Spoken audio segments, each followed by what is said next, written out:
Oi galera, esse é mais um vídeo para o canal Cartas para uma Jovem Atriz. Eu sou Raiza Leão, eu sou atriz e hoje estamos em clima de Natal. E temos um presente maravilhoso para vocês. É a preparadora de voz, coach, que sabe tudo sobre voz de ator, Rose Gonçalves. Anota tudo que ela tem para dizer e depois me conta, tá bom? Beijo!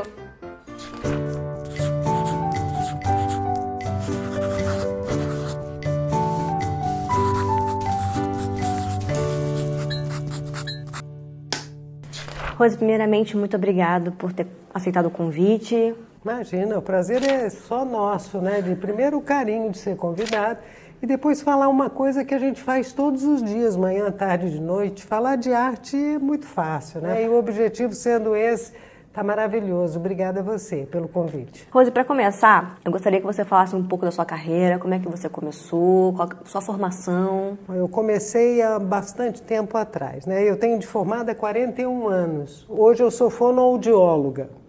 Eu sou especialista em voz.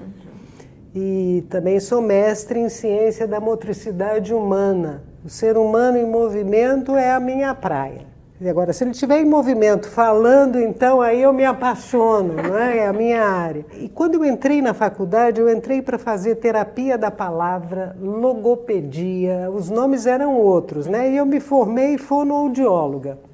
Quer dizer, bom, eu tenho que contar um pouquinho antes, né? Na faculdade eu conheci a filha da Glorinha Boitmiller, ela era da minha sala. E ela fez um grupinho, logo no início, o primeiro período, ela fez um grupinho de amiguinhas para conversar com a mãe, que já era uma sumidade na área de voz. Então nós estudamos toda sexta-feira, quer dizer, eu fiz a faculdade e fiz paralelamente esse trabalho todas as sextas-feiras, conversar com ela, ela contava casos e tal, tínhamos um grupo de estudos. E o casamento mesmo entre a minha área e o teatro, entre o ator, não é? O ator que fala no cinema, na televisão e no teatro, foi já dando aula na Escola de Teatro Martins Pena, que a Glorinha colocou, não é? Arrumou esse trabalho. O diretor, Alcione Araújo, o Wilker, Mona Lazar, eles diziam, olha, esse ator não fala, o que você pode fazer? A gente trabalhava junto, na mesma sala, voz, corpo e a interpretação. Imagina que coisa, você que fez escola de teatro sabe que lindo isso. No mesmo momento você ter os três profissionais, corpo, voz e interpretação. Então ele dizia, olha, não está bem, o que você pode fazer? Leva ele daqui.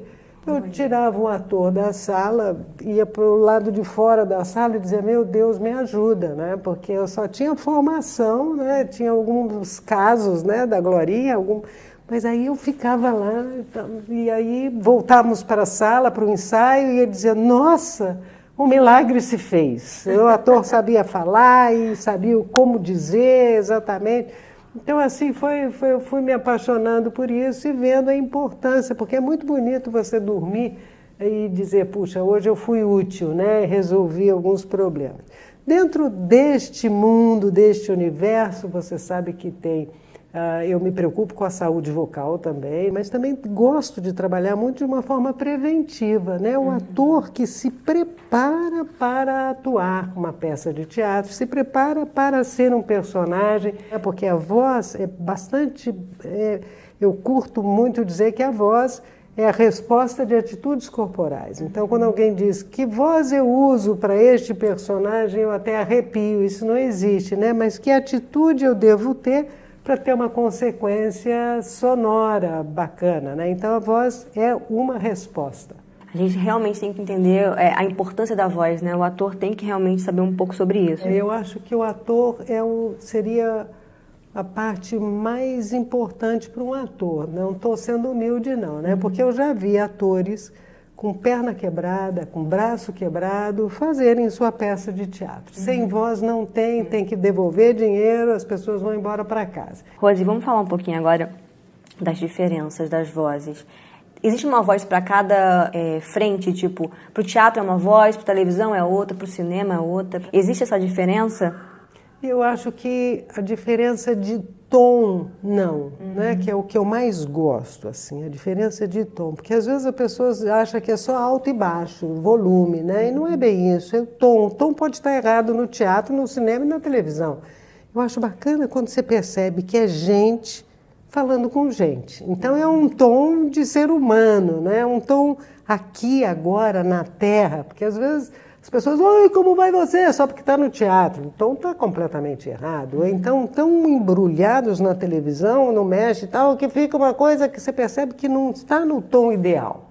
Né? Então eu acho que o tom é igual. Eu acho que o teatro, você precisa abraçar sonoramente um número maior de pessoas. Então você vai precisar de maior, às vezes, de mais projeção, nem é volume, não é? Quer dizer, mas projeção de voz, hoje eu trabalhando também com televisão, eu falo muito para os atores, porque às vezes eles falam na televisão de forma tão embutida, porque é televisão, e que às vezes eu não acredito, né? Quer dizer, por exemplo, quando eu falo para o meu marido que eu adoro ele, eu quero que ele ouça. Então, eu acho que eu tenho mais trabalho de projetar a voz de um ator de televisão do que de um ator de teatro. Então, não sei te dizer, eu acho que o mais difícil seria o rádio, porque o rádio você tem que fazer cego ver. Você tem que dizer que é uma onda, e o cara do lado de lá que não tem nenhuma visão do que você diz, conseguir visualizar o tamanho da onda. É importante um ator aquecer a voz antes de entrar em cena? Mas completamente, eu diria que também na televisão, porque o aquecimento ele vai dar resistência e flexibilidade, maravilhoso para o cara do teatro, que precisa usar às vezes volumes maiores, mais gritos, às vezes precisa, às vezes não. Então ele precisa de um aquecimento para dar resistência e flexibilidade. Mas o aquecimento também dá segurança e bom humor. E bom humor não é piada, né? Bom humor é um estado de espírito. Você está bem. Não precisa nem sorrir para estar de bom humor. E sobre desaquecer a voz, é importante também?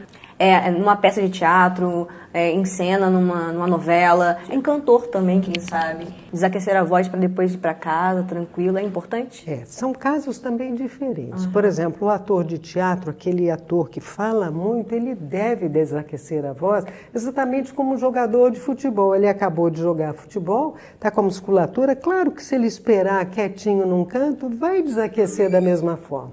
Mas acelerar esse desaquecimento vocal ou então de físico, né, para o jogador, eu acho bacana, pensando já para o dia de amanhã. Na televisão, a não ser que eles tenham uma cena muito violenta, mas não há necessidade de desaquecer a voz, né? Então nós aquecemos só para dar segurança, bom humor, colocar às vezes o tom no lugar. O cantor tem sempre que desaquecer. Mais parecido com um ator de teatro. Ele botou as pregas vocais para falarem muito. Então, por isso que eu também, cada vez, eu faço menos aquecimento. Ele vai aquecer falando, ele vai aquecer cantando.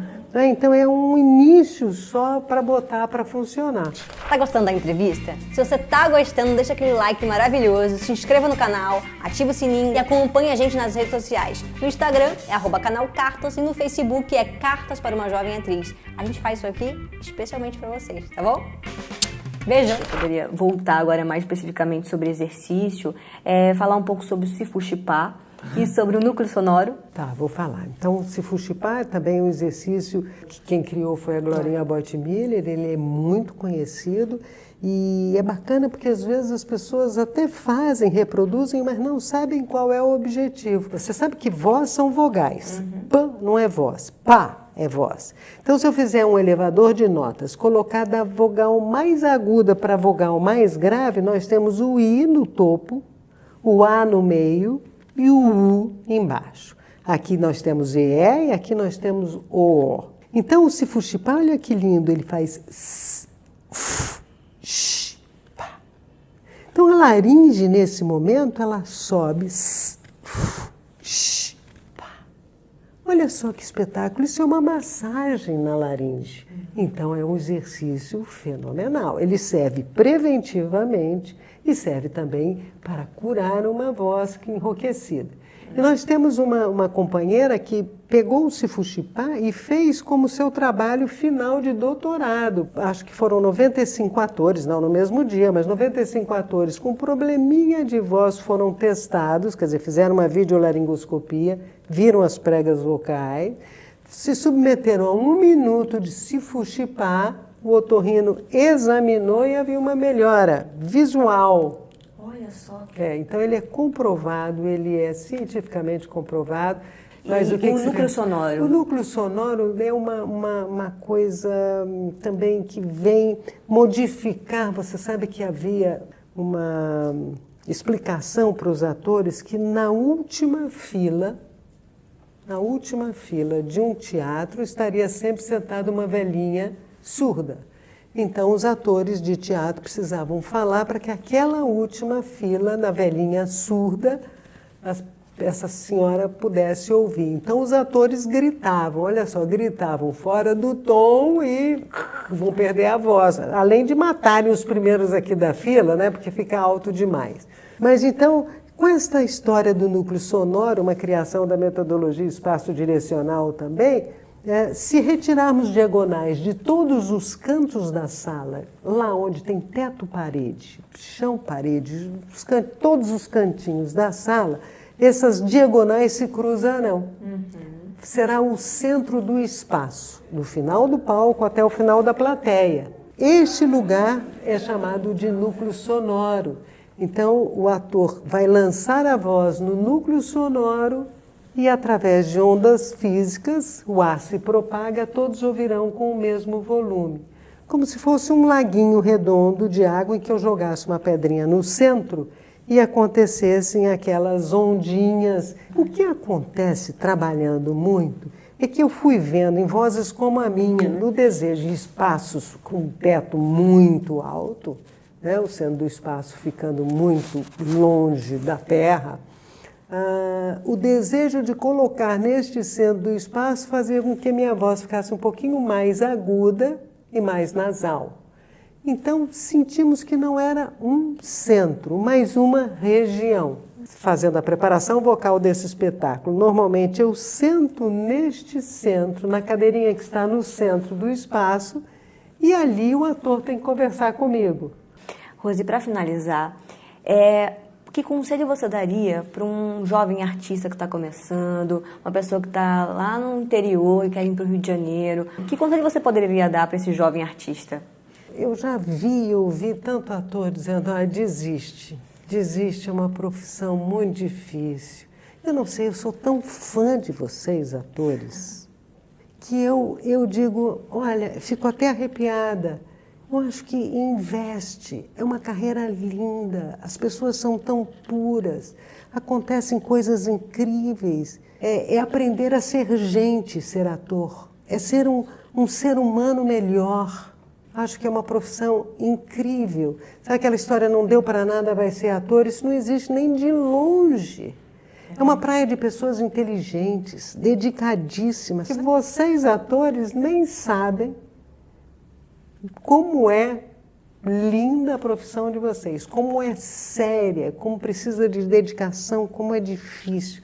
Eu não sei o que aconselhar, porque eu só vou dizer, venha, faça, né, seja um ser humano melhor, né, ensine generosidade, ensine doar. Muito lindo, Rose. Obrigada pelas suas palavras. Falei muito? Não, falou o que precisava ser falado. Tá bom. Rose, para terminar agora realmente, a gente pede para o convidado sempre indicar um próximo convidado para a gente aqui. Quem que você poderia falar assim, que seria bacana para falar para os jovens artistas? Nossa, tanta gente bacana que gosta, né? Eu acabei de encontrar o Marcos Alvise, não sei se você conhece. É um super diretor de teatro e de televisão. Então, eu acho que seria bacana, ele iria enriquecer. Que legal, vamos lá atrás então dele. Tá muito obrigada, Rose, mais uma vez. É muito importante ter pessoas com a sua importância, com a sua fala, com a sua força, para falar para essa galera que está começando e para quem também gosta de ouvir, gosta de aprender. Muito obrigada. Imagina, o prazer foi meu, viu? Bom proveito.